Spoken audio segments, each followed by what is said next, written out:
So over the past year, 3 MSA working groups have been gathering on a pretty much monthly basis to tackle some really in the weeds issues. One on reporting and measurement, one on waste management, and one on renewable energy.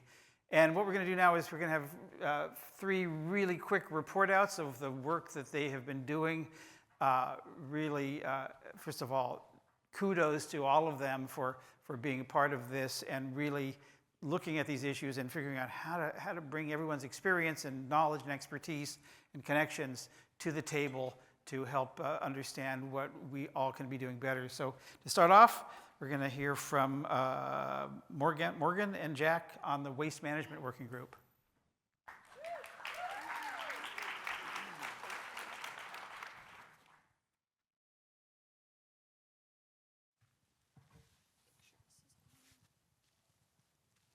Hi, I'm Morgan. And I'm Jack. And we are from the Music Sustainability Alliance's Waste Management and Circular Economy Group. So we all know that live events create a lot of waste, yes? Yes, I'm seeing lots of nodding.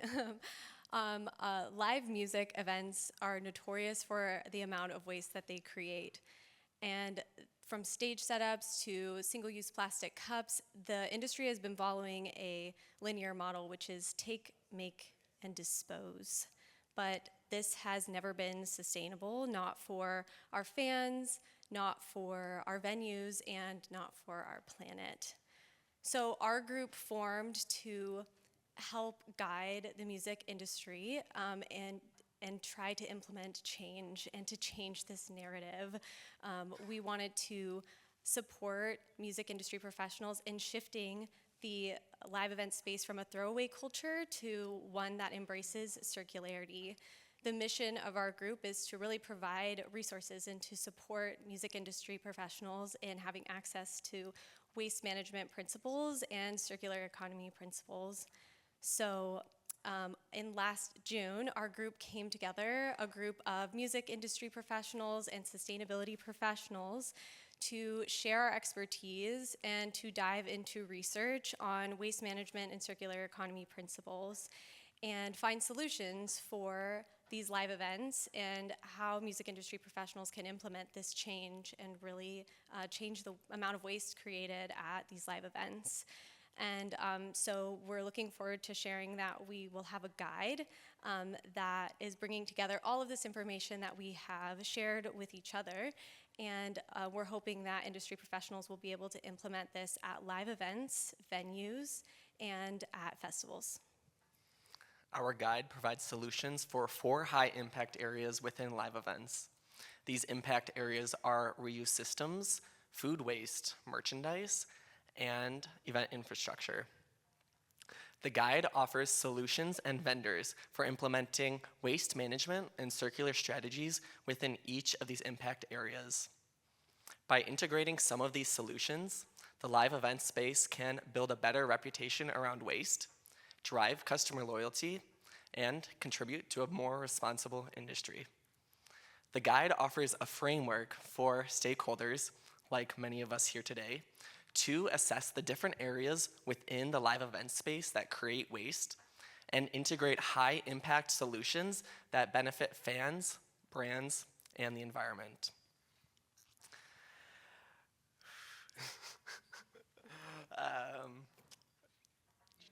Thank you. We understand that many of you all are already driving positive change. We hope that our guide strengthens your impacts and serves as a resource for those just starting out their sustainability journey. We thank everyone who volunteered their time for making this guide possible, and we are so excited to share that it will be made available on the Music Sustainability Alliance website by the end of May. Thank you, everyone, and if you want to share your expertise with us, you can email us at info@musicsustainability.org. We would love to hear from you. Thank you. Thank you. Thank you, Jack and Morgan. Now we're going to hear from Haley on renewable energy. Good afternoon, everyone. My name is Haley Grace, and I am part of the Renewable Energy and Power Solutions Working Group. I'm currently a grad student at CU Boulder in renewable energy, and like many of you, my passion for sustainability and music has driven my work. And this group has shown me how much potential there is to rethink how we power the experiences that move us. Last year, I attended the summit, and from that experience, I was notified that the Music Sustainability Alliance was forming the Renewable Energy and Power Solutions Working Group. And I want to thank them for fostering a space where like-minded individuals across the industry can come together to explore and advance pathways towards a more sustainable future for music.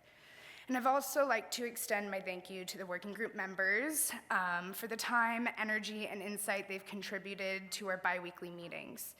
This group includes industry leaders, communicators, and innovators driving the transition from traditional generators to hybrid and fully renewable energy systems. Over the past year, we've seen firsthand how these systems deliver far more than just sustainability. Real-world deployments have shown their ability to provide resilient power, reduce operational costs, create safer and quieter working environments, and enable faster and more flexible deployment. One of the key case studies we looked at was Global Citizen 2024. This deployment saved 1,400 gallons of fuel, saving $5,600, and with the significant decrease in fuel, abated 31,600 pounds of CO2 emissions. And remarkably, only 65% of the available battery capacity was used, proving both the power and potential of these systems. Another example came from Luck Reunion, where the entire festival was powered by batteries charged from the grid and renewable energy. The benefits range from cost savings to a significantly improved work environment for vendors, crew, and artists. And many were struck by how quiet the event site was. The loudest sound came not from generators, but from nearby transport vehicles. And with no generators on site, harmful pollutants, which through prolonged exposure are linked to health issues, were also eliminated. Additionally, the modular design made it easy to scale power to meet both planned demands and unexpected last-minute needs. Our final work products will be released following the summit and will include case studies and strategies from the working group members' key findings. Because during our time, we came to the consensus that transparency in data is pivotal to shifting the status quo in powering events. So we're not just talking about clean energy. We're talking about energy systems that outperform traditional models in reliability, in efficiency, and in experience. The future of power, whether at our live events or in our communities, as we saw with the work done by some of our working group members during the devastating LA fires, is modular, scalable, and clean. So let's stop asking if hybrid systems are ready, because they are. Thank you all again to the MSA, the working group members, and all of you here today.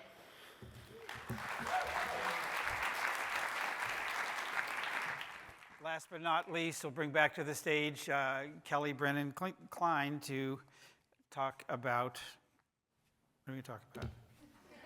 We're talking about the data and metrics, yes, the reporting metrics and standardization MSA working group. I feel very blessed and fortunate to have been allowed to be part of their group.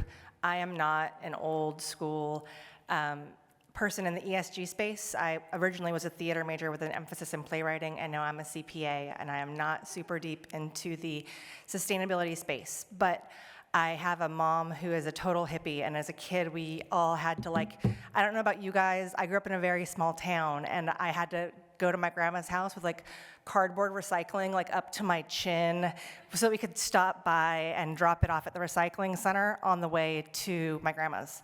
And so I have this very intense amount of hippie mom guilt that makes me feel like what I'm doing in life, I should also be thinking about how I can make sure we're doing better things for the environment as part of it. And I feel like being a CPA, I love numbers, and I love tracking numbers, and I love figuring out how to make numbers work. So one of the things that we've been doing in our working group is creating a guide that really reads like more of a Q&A, because it's kind of meant for people like me who are maybe at the very beginning of their sustainability journey and who are very excited, about doing the work, but who don't necessarily know the first place to start, especially when it comes to things that are as complicated and complex as measuring the data. So whether that's including links and information about the GHG protocols or the ISO 14064 or the science-based target initiatives, none of which I knew anything about before I started working with the group, but which I'm so grateful for the entire MSA community and the people on the calls who have really worked hard to put together this questionnaire so that it reads as a place where anybody who just wants to do the work can come and start and then find more solutions as it goes. So that's what we've been working on. It should be ready at the end of May, and you'll be glad to know that I'm not the one who is putting in all of the information, because I'm not, but I am kind of like the test case of, okay, if Kelly can understand it, so can anybody. And I think that that's a really important place to be as well. So that's what we're doing.